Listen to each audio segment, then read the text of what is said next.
Bienvenue sur ce podcast avec Adrien Citer.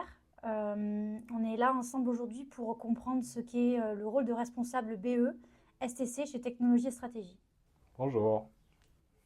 Bonjour Adrien. Alors je commence, je te laisse te présenter du coup. Moi c'est Adrien Citer. Je suis chez TNS depuis décembre 2019.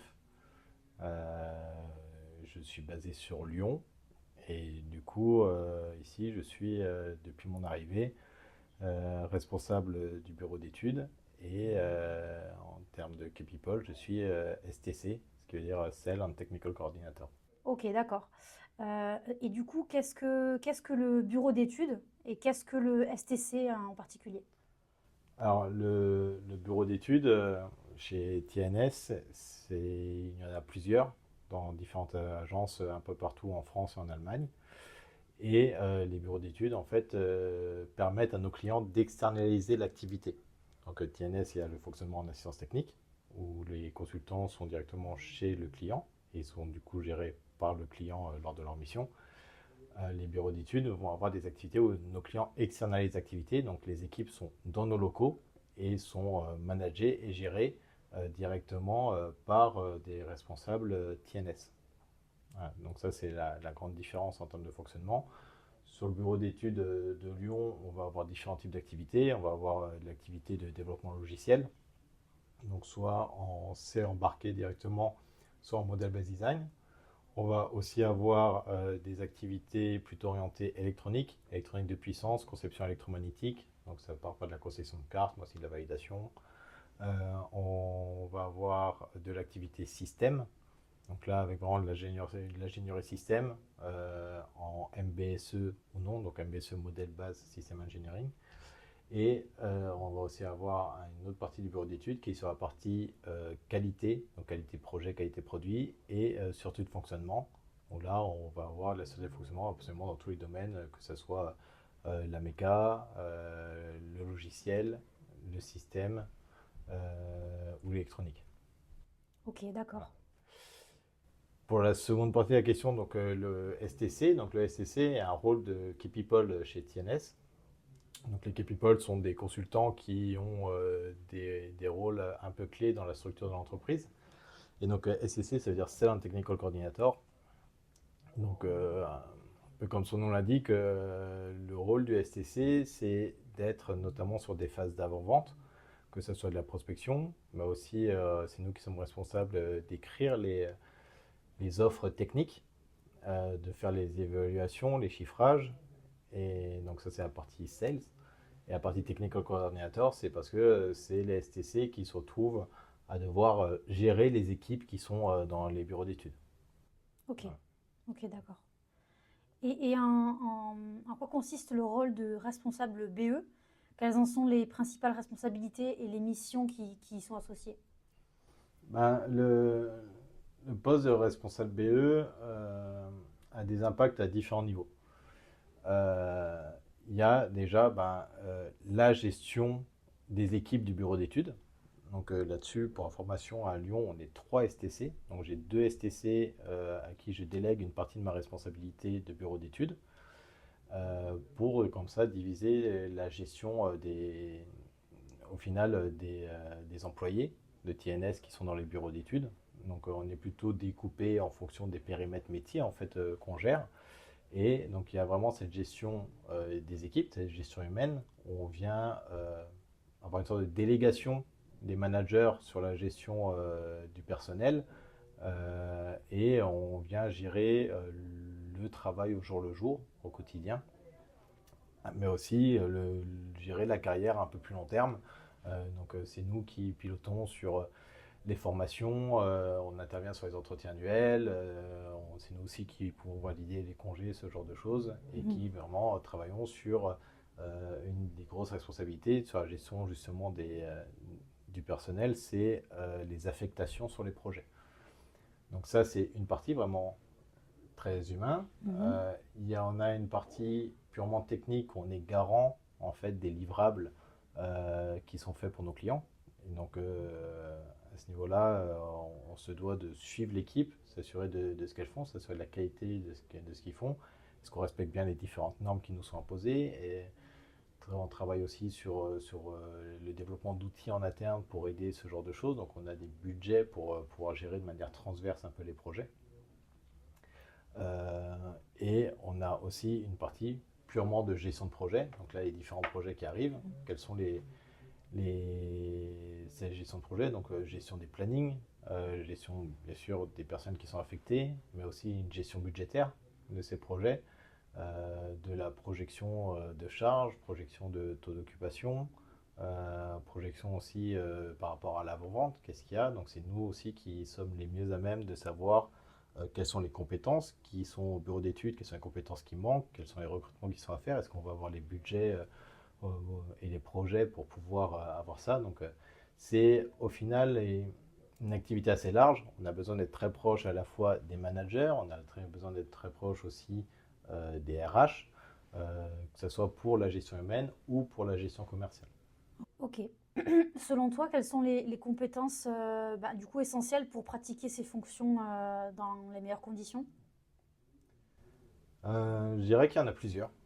Euh, Déjà, il faut savoir rester calme. Les choses évoluent tous les jours. Mhm. Euh, j'ai pas vraiment de journée type. Ok. Euh, les journées vont changer en fonction des urgences du moment.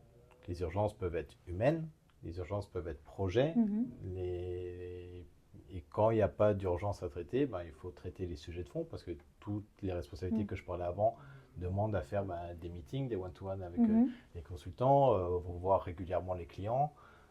Donc en fonction de l'activité qu'il y a à avoir, on va avoir plus ou moins de meetings déjà à ce niveau-là. Ça demande aussi des synchronisations avec Mhm. la direction technique, les managers, les RH. Une forme de flexibilité aussi, on peut C'est dire. ça. Mm. Et il faut être capable de gérer son temps.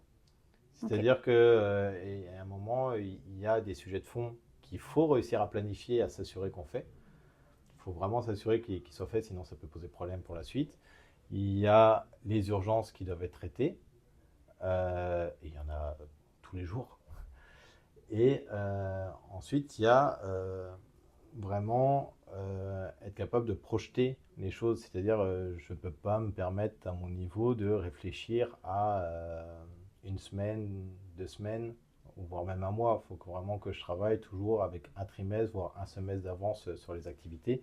Ne serait-ce que parce que si à un moment, j'anticipe qu'il y a des besoins de recrutement, un recrutement, ça se fait pas en 2 jours. Donc il y a toutes ces choses-là qui demandent à la fois être capable de gérer l'urgence tout en étant capable de se projeter et de prévoir les choses. Donc ça demande en effet de la flexibilité. Ça demande comme je disais, à rester calme parce que les gens vont se tourner vers nous. Les gens se tournent vers la STC quand il y a un souci. Vous êtes le référent, quoi, Voilà, en on se cas de... retrouve un peu à être le référent, ce qui met beaucoup de responsabilités sur nos Mm. épaules parce qu'au final, on va dire que les décisions qu'on prend, certes, il y a des processus en interne avec de la validation sur la partie commerciale, sur la partie management, mais euh, au final, on prend beaucoup de décisions qui vont avoir un impact, que ce soit humain ou financier pour l'entreprise. Ok. Est-ce que, selon toi, dans quelle mesure la fonction de responsable BE, elle contribue à l'innovation chez Technologie et Stratégie? Euh, L'innovation, c'est un gros sujet parce que les bureaux d'études sont des sortes de centres de R&D, d'accord. Et donc l'innovation, chez TNS, on a InnoLab à Engelab au Angelab, oui. siège, qui est quelque chose qui, eux ne font que de l'innovation. Mhm. Euh, Nous, on s'intègre dans l'innovation comme une partie de notre activité. Ok. Donc de différentes manières. Donc nous, on a nos projets qui sont des projets clients, Mhm. d'accord, qui peuvent être innovants ou non. D'accord. C'est forcément de la R&D, parfois ça peut être de l'innovation. Et on a aussi des sujets d'innovation interne. Euh, Ici, on a eu des sujets d'innovation. Par exemple, on a défini des cartes électroniques avec des nouvelles technologies pour la gestion des batteries dans les smart grids avec les véhicules, de façon à avoir le moins de pertes possible quand on recharge la batterie, et surtout quand on vient consommer la batterie pour injecter dans la smart grid. Donc, le fait d'avoir très peu de pertes dans les deux sens, où là on s'est basé sur de la recherche scientifique qui proposait des nouvelles solutions et qu'on a cherché à déployer techniquement.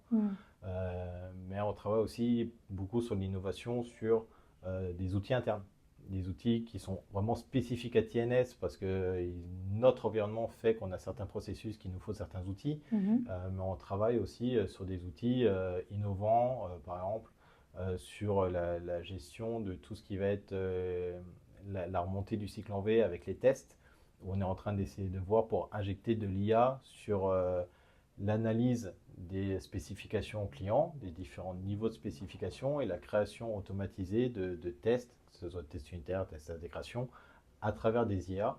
Et on a d'autres projets qui sont capables de consommer ces tests qui ont été décrits par des IA pour piloter des bancs un peu génériques et définir automatiquement quelles sont les entrées-sorties juste à partir de fichiers de configuration. Donc on fait de l'innovation, mais plus de l'innovation qui correspond à des besoins propres au bureau d'études par rapport à InnoLab qui fait vraiment de l'innovation avec des nouvelles briques technologiques, plus vitrine, j'ai envie de dire, pour nos clients. Mais ça reste quand même de l'innovation. Bien sûr. Comment est-ce que tu collabores avec les clients, les partenaires externes pour bien définir et bien comprendre leurs besoins en fait, et y répondre efficacement? Alors ça, c'est la partie préférée de mon métier. C'est justement ce côté en avant-vente, de rencontrer un client ou un prospect avec qui on n'avait jamais parlé, qui commence à nous présenter leurs produits, qui commence à nous présenter les difficultés, qu'elles soient techniques et humaines, difficultés de place, de planning, enfin, il y a énormément de difficultés qui peuvent apparaître chez un client. Et avoir tout cet échange technique avec lui qui nous permet de trouver la solution personnalisée à ces problématiques. Donc ça arrive souvent, parfois même que je dis la solution elle n'est pas en bureau d'études. Votre solution, au vu de votre problématique, de votre besoin, c'est qu'on trouve un consultant qui puisse venir en assistance technique. Il vous faut un expert avec telle compétence précise. Et ça, c'est ce côté technique qu'on a au niveau STC qui n'est pas forcément le cas auprès de tous les managers et qui est vraiment une plus-value qu'on peut avoir à ce niveau-là. Et sinon, parfois, réussir du coup, à externaliser dans nos bureaux d'études en disant, OK, on a bien compris votre problématique et vraiment faire une offre, une proposition qu'on sait que ça correspond totalement à ce que le client veut faire. Et ça, c'est hyper intéressant. Alors, le problème, c'est que ça prend du temps. Concrètement, un contrat chez nous, entre les premières discussions qu'on a avec un client où il commence à exprimer son besoin et le moment où les projets démarrent, en fonction de la taille des projets, ça peut aller de 1 mois à 8-9 mois de négociation et d'échange. Donc on est sur des temps vraiment qui peuvent être très longs. Mais c'est ce qui fait aussi le charme de ce métier, c'est que moi je rencontre tous les jours des clients différents avec d'autres problématiques, certains vraiment très techniques, d'autres purement organisationnels chez eux. C'est tout le défi. On est là, notre métier, à nous en tout cas en tant que SCC et responsable du bureau d'études, c'est de trouver la solution qui plaira au client et avec lequel le client dit OK, vous avez compris ce que j'ai besoin et on avance en fait. Et c'est ça tout le défi chez nous. Ok. Est-ce que vous avez des méthodologies ou des technologies en particulier que vous utilisez pour justement gérer ces projets ou... Oui, alors, donc, dans le cadre de l'organisation lyonnaise, on a des chefs de projet, d'accord, qui font le suivi pour la partie projet pur. Et donc ça, à Lyon, on a formé les chefs de projet à une méthodologie qui s'appelle Prince2, d'accord, qui est concrètement au niveau mondial, il y a deux grandes manières de faire la gestion de projet. Il y a la formation PMP, qui est plutôt américaine, et la manière Prince2, qui est britannique mais qui est beaucoup plus développée en Europe, vu que l'Union européenne impose cette méthodologie sur tous les projets qu'elle finance. Donc on a formé nos équipes là-dessus. On a défini une manière de faire de la gestion de projet made in TNS, et donc on a forcément développé des outils Qui vous sont propres. qui nous sont propres. Mhm. Voilà, donc on n'a pas tout développé à la main, on s'appuyait sur des outils existants, mais on a redéveloppé un processus complet. Et un des défis aujourd'hui, c'est que le bureau d'études justement de Lyon était un peu à l'avance par rapport au reste de TNS là-dessus, parce que c'est un des plus anciens. Et aujourd'hui, on est en train de travailler à déployer ces méthodologies aux autres entités du groupe. D'accord. Est-ce que y a des défis, enfin des grands défis que tu rencontres dans ton métier au quotidien et enfin, si oui, comment est-ce que tu arrives à les surmonter? Les, euh, les grands défis au quotidien, ils ont une particularité, c'est qu'elles sont uniques à chaque fois. C'est chaque problématique, chaque urgence, chaque projet, chaque personne est unique. Et donc, il faut constamment s'adapter à la situation. Euh, Moi, à mon niveau de responsable bureau d'études, je m'appuie sur des personnes, que ce soit les autres STC, que ce soit les chefs de projet, qui font une gestion au quotidien de ces choses-là, euh, qui ont cette possibilité déjà de gérer. Quand les problèmes remontent jusqu'à moi, c'est qu'ils ne rentrent pas dans leur périmètre et dans les moyens et les outils qu'ils ont pour pouvoir gérer ces problématiques. Euh, Forcément, les problèmes qui remontent jusqu'à moi, en général, sont un peu plus larges et demandent des prises de décision qui ont souvent un impact Mhm. commercial ou financier.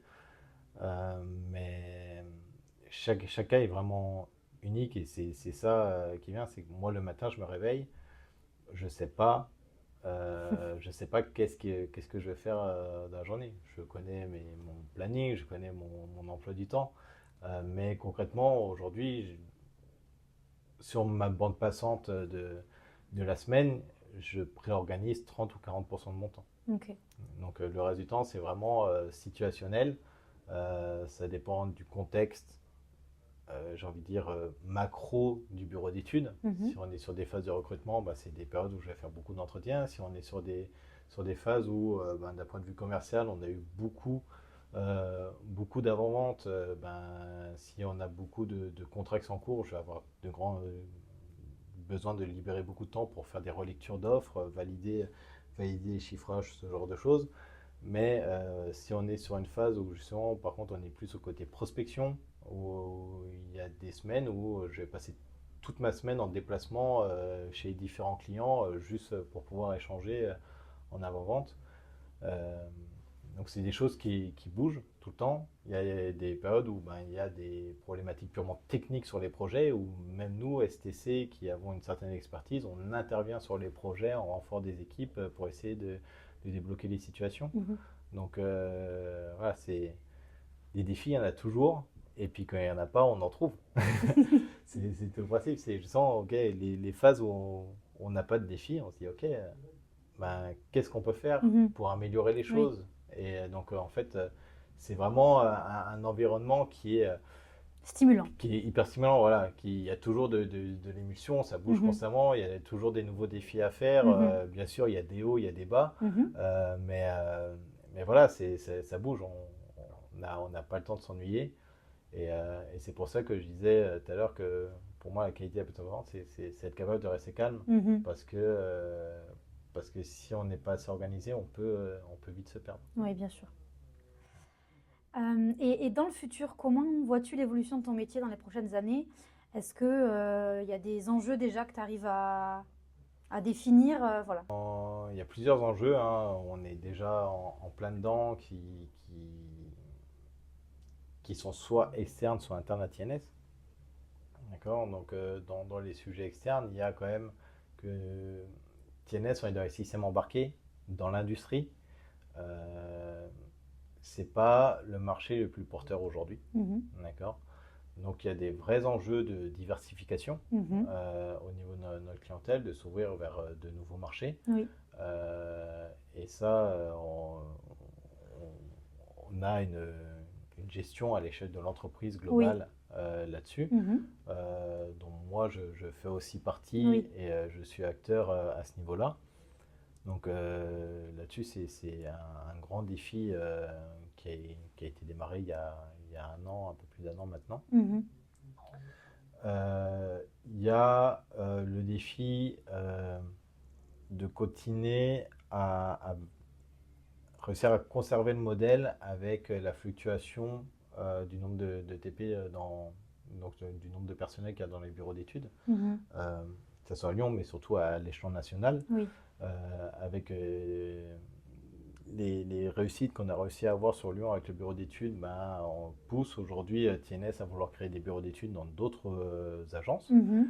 Et pour moi, c'est un vrai défi, c'est une vraie on va dire, responsabilité aussi de notre Mhm. part, de l'équipe lyonnaise, ben, d'être capable d'accompagner et de conseiller les autres agences sur Mhm. les développements de leur bureau d'études, parce qu'on a fait des erreurs et que c'est un rétexte qui peut être hyper important pour la réussite de TNS au global.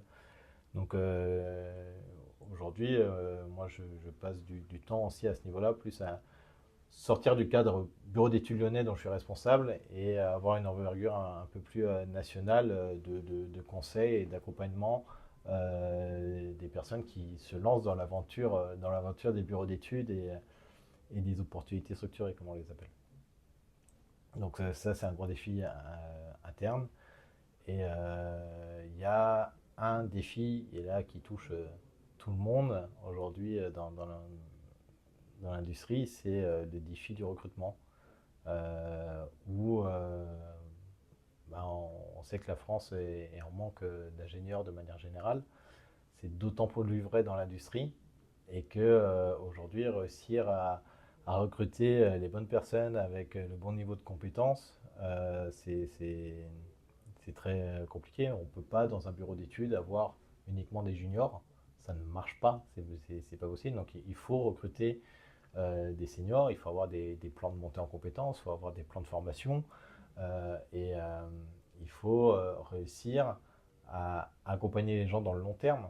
Mhm. On ne va pas se mentir, une société de consulting, en général, les gens ne restent pas beaucoup d'années. Mais TNS, il y a ce côté bureau d'études. Et un bureau Mhm. d'études, on est tout de suite sur des carrières qui sont beaucoup plus longues, avec un Oui. investissement plus long, mais du coup, un plan de carrière qu'il faut être capable de proposer. Mhm. Et donc ça va avec la croissance aussi des bureaux d'études.